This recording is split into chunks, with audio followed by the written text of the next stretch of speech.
Compartimientos y composición de líquidos corporales.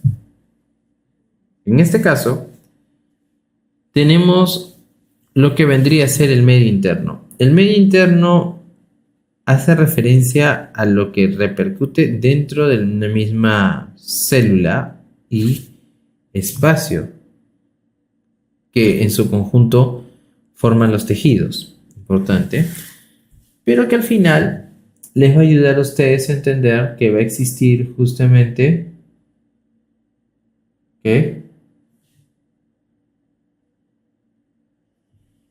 una, podríamos decir, respuesta, pero frente a esto. Ingresos y pérdidas. Para nosotros poder entender esto, tiene que haber un primer concepto, que es el agua corporal total.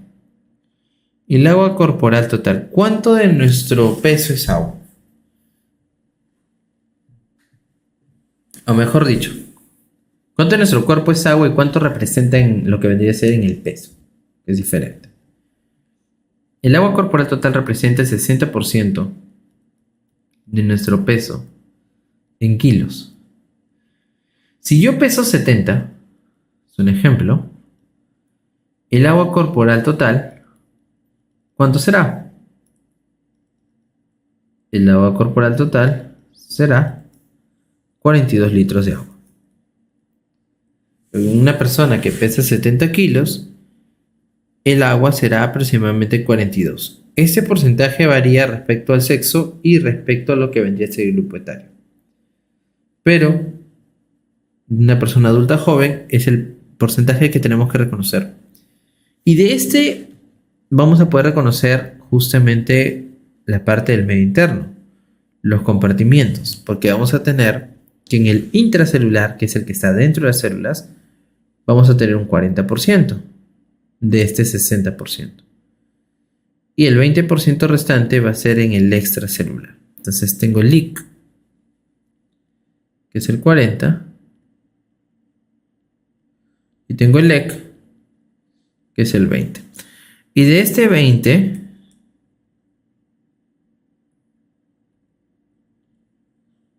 voy a tener el intersticial,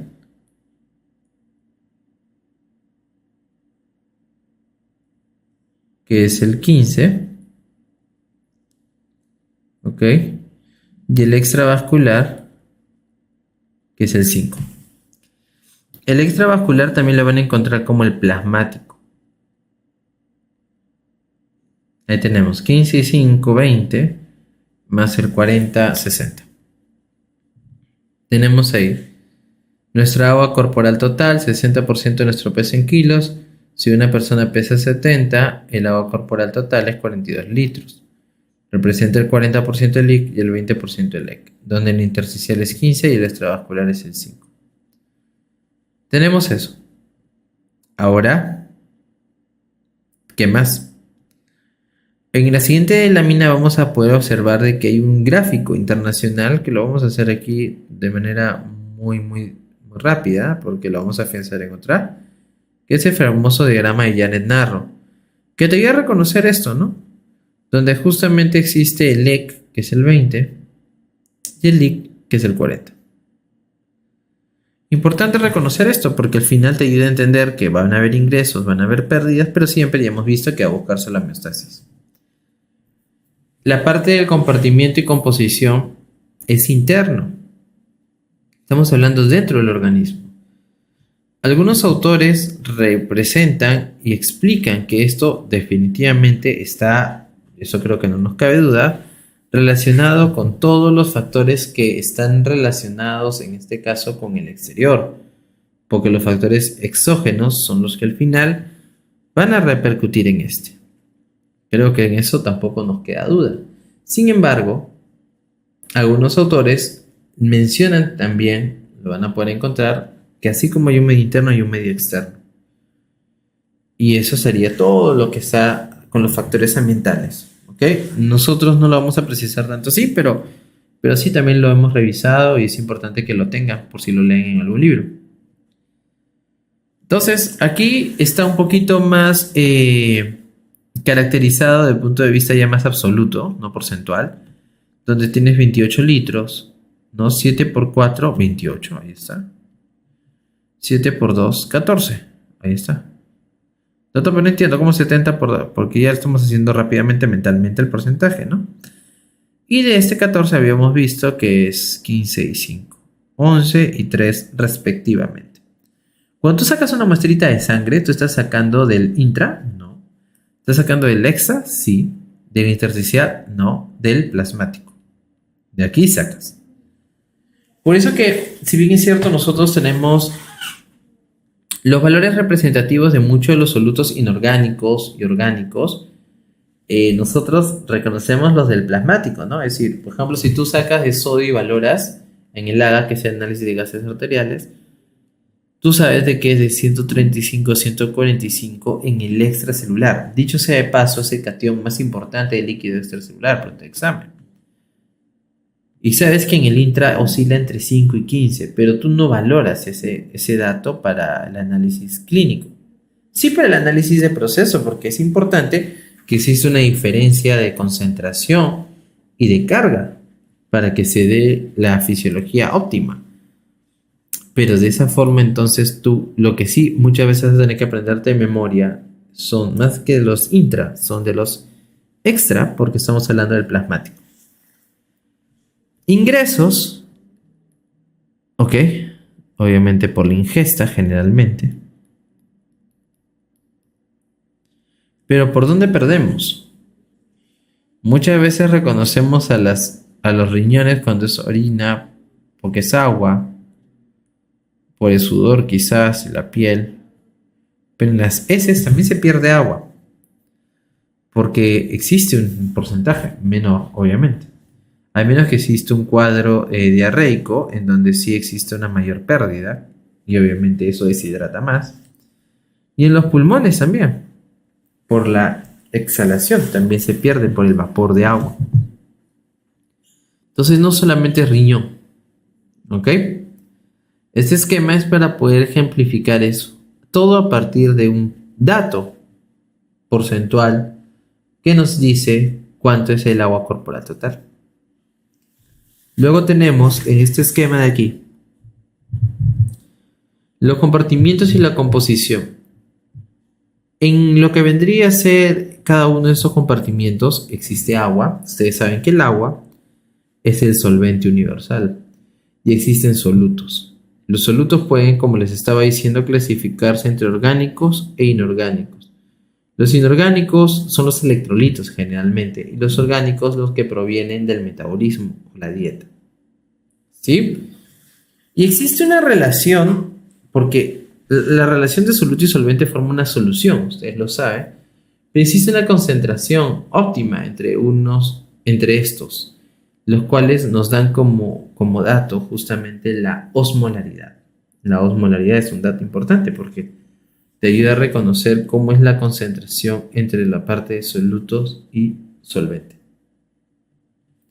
La osmolaridad, justamente, en el plasma es de 280 a 300.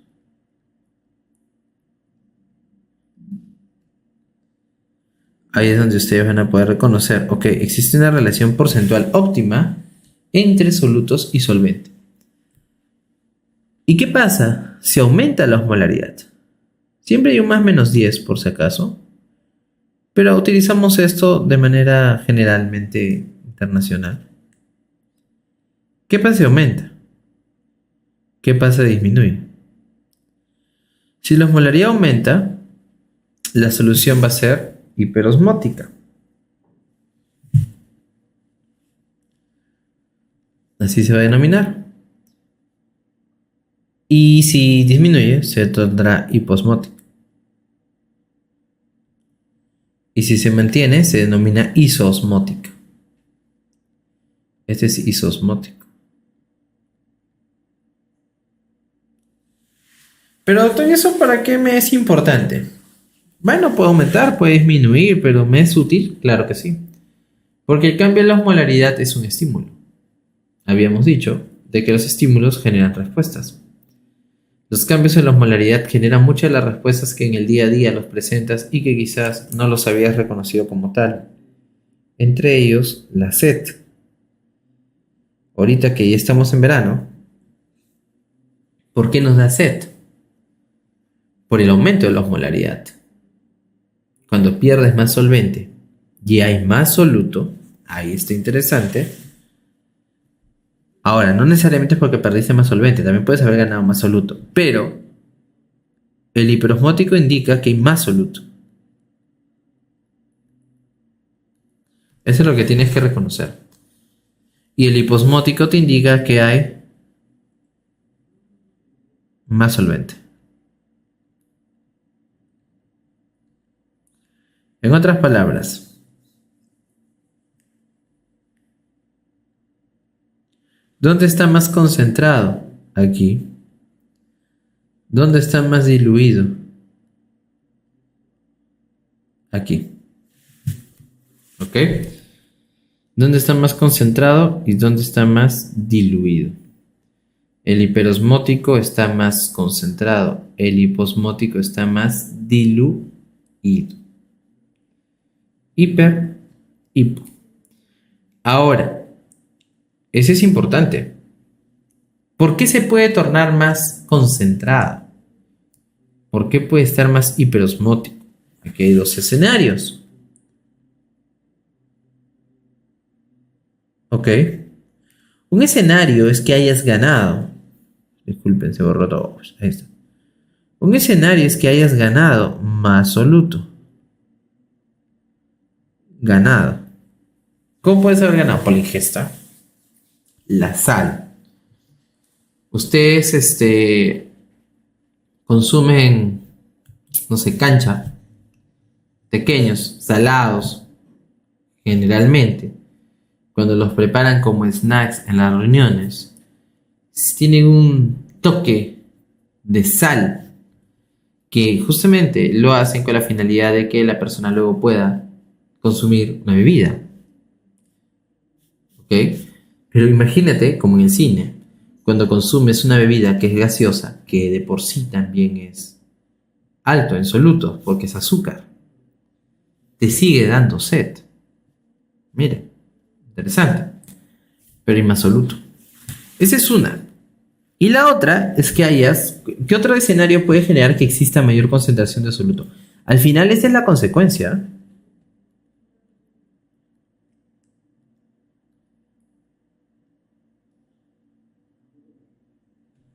Esa es la consecuencia. ¿Pero por qué? Una es porque gané, pero la otra es porque perdí. ¿Perdí soluto? No, pues si perdí soluto ya no habría más soluto. ¿Qué pude haber perdido para que exista más soluto? Que habría perdido más solvente. Es decir, si perdí más solvente, va a haber más soluto. Ahí está. Entonces en el escenario pude haber ganado más soluto o pude haber perdido más solvente. Pero ambos se traducen en que exista más soluto. Ahí está. Ambos se traducen en que exista más soluto. Ahí está, clarísimo. ¿Está claro? Ahí está. El otro. Vamos a hacerlo hacia abajo. ¿Cómo puedo tener más solvente? Una es que haya ganado más solvente. Ahora en el verano, cuando uno se pone a hacer ejercicio y se mete al gimnasio, ¿verdad? Paga la membresía de un año y va una semana, ¿verdad? Sí, de repente, casos de la vida real. Y muchos se emocionan y empiezan a tomar agua, pero en exceso, es decir, como creyendo que se van a bajar de peso. Porque al final no es que esté bien necesariamente hacer eso. Obviamente estás haciendo deporte, tienes que reponer, pero sin que tengas sed y tomas agua. Y eso se vuelve una manía a veces, se llama potomanía.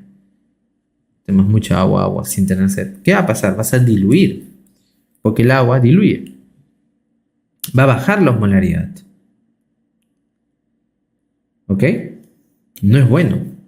Todo en exceso es malo. Y lo otro es que hayas ganado más solvente y la otra es que hayas perdido más soluto. En una situación, por ejemplo, una diarrea a pérdida de solutos, pierde más solutos, obviamente hiposmótica. Puede haber una situación hormonal en donde justamente no se reabsorbe el soluto. Por ejemplo, en una insuficiencia suprarrenal no se reabsorbe sodio. El sodio se queda en la luz y se elimina. Ahí está. No hay aldosterona, no reabsorbes. Entonces, no es necesariamente esto a veces asociado a algo que consuma o no consuma. También es patológico. Y repercute en la osmolaridad. Y estos son estímulos para generar nuevas respuestas. Pero, ¿qué es lo que vas a buscar como respuesta siempre? Que sea isosmolar. Ahí está, un círculo vicioso en la búsqueda del dinamismo que hemos estado conversando. Otro concepto que lo vamos a ver en los gráficos en unos minutos es que toda ganancia o toda pérdida tiene que empezar aquí. Por eso miren en el dibujo. En el dibujo te han puesto ganancia y pérdida ¿en dónde? ¿En el IC o en el EC? No, te lo han puesto en el EC. Porque aquí empieza. Y no empieza en el intersticial, empieza en el plasmático, miren.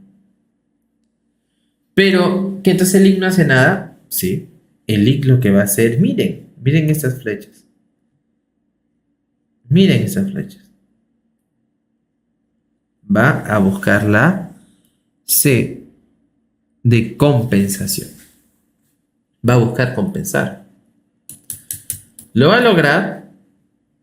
Muchas veces va a compensar. Pero como esto es dinámico y como a veces las pérdidas exceden la reposición, entonces ¿qué va a pasar? Esto ya no se va a poder complementar de manera óptima y lo que va a suceder es... ¿Qué va a suceder? Va a suceder que va a aparecer la enfermedad.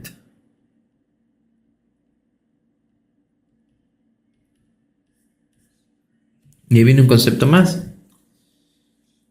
Un concepto más que justo lo estaba guardando para este momento, porque cuando no se complementa de manera óptima, cuando supera este escenario frente al otro, se quiebra, aparece la enfermedad. Que muchas veces va a tener que ser tratada así, pero que muchas veces no va a poder ser regulada en su totalidad. ¿Está bien? Excelente.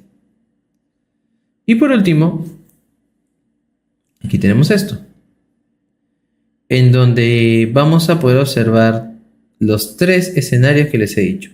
Pero acá les dicen hipertónico, isotónico, hipotónico. ¿Por qué? Porque hiperosmótico, hiperosmótico, isosmótico, como definición hace referencia al escenario, pero cuando hablas de la tonicidad ya hace referencia al cambio en la compensación que estábamos hablando. Muchas veces lo utilizan de manera indistinta, no se preocupen. La cosa es que entiendas qué significa cada uno. Y aquí lo puedes entender porque te los han graficado con puntitos, ¿no? Siendo el agua, miren acá, menor concentración de solutos, acá mayor concentración, acá obviamente mayor. Aquí estamos valorando una célula animal versus una célula vegetal, pues hablando de una vacuola, pero nosotros nos centraremos más en la parte animal. Y miren qué es lo que va a pasar. En el isosmótico aquí hay un glóbulo rojo, está con su forma bicóncava, disco bicóncavo, etc. Sin ningún problema. Pero miren qué había pasado en el hipertónico, en el hiperosmótico, donde había más soluto, más solvente. Más soluto. ¿Verdad? Más soluto. ¿Pero en dónde? ¿En el intra o en el extra? En el extra, miren. Outside. Miren cuántos puntitos hay. Hay más soluto. ¿Qué tiene que hacer ¿Qué tendrías que hacer si tú ves que está más concentrado en un lugar que el otro? Tendría que el lugar donde hay más agua, ayudarle y mandarle agua para diluirlo. Y es lo que está haciendo acá, miren la flecha. El intra le manda agua. En otras palabras, el extra le quita agua al intra. Y ese fenómeno se llama deshidratación. Ese fenómeno se llama crenación. La crena lo deshidrata, le quita agua, con la finalidad de buscar un equilibrio, porque busca diluir el extra. Pero ¿qué va a pasar con el intra? Al quitarle agua va a empezar a concentrarse. Busca que sea isosmótico. ¿Podrá lograrlo? No necesariamente. Y en el hipotónico miren la diferencia. En el hipotónico estamos viendo que fuera hay mucha más agua, por decir menos puntitos, hay menos soluto. ¿Qué va a pasar con el agua? Va a ingresar al intra. Y miren lo que está haciendo, parece un globo de carnaval, se está rompiendo, se lisa. La lisis en un escenario hiposmótico es viable, pero no es que todas las células se van a lisar. Eso va a repercutir de la fragilidad de la membrana de la célula en cuestión. En este caso estamos hablando de un eritrocito, en donde realmente sí podría existir este escenario por la fragilidad de la membrana existente. Por eso hay situaciones clínicas que están asociadas a la fragilidad de la membrana. Un escenario hiposmótico repercutiría en una hemólisis. Definitivamente sí. Por eso cuando utilizamos el suero fisiológico lo utilizamos en una concentración tal que sea isosmótica. Por eso jamás se te va a ocurrir, si no tienes suero fisiológico, que la solución con una concentración isosmótica, que lo habrán visto, es el cloruro de sodio al 0.9% 9 por mil, que significa 0.9 gramos en 100 o 9 gramos en 1000. Si ustedes calculan la osmolaridad, se van a dar cuenta que sale 307.6 miliosmoles, es decir, está más o menos, pero está dentro del rango.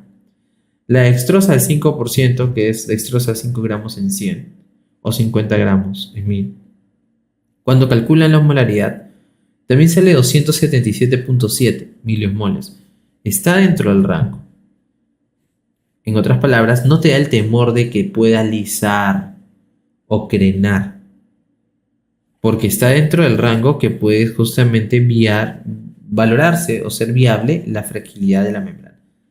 Pero si no tengo eso, tengo agua destilada, agua de caño, jamás se te va a ocurrir utilizarlo, porque es muy hiposmótico la osmolaridad de esa agua. Lo que vas a hacer es lisar y el paciente podría fallecer, ¿no? Entonces es importante, en ese principio solamente estás reconociendo ya un manejo y justificándolo frente a la osmolaridad, en donde estás reconociendo la relación del soluto y el solvente. Entonces, en el próximo apartado, lo que vamos a ver justamente estos escenarios, pero analizando los 6 gráficos de diagrama de Janet.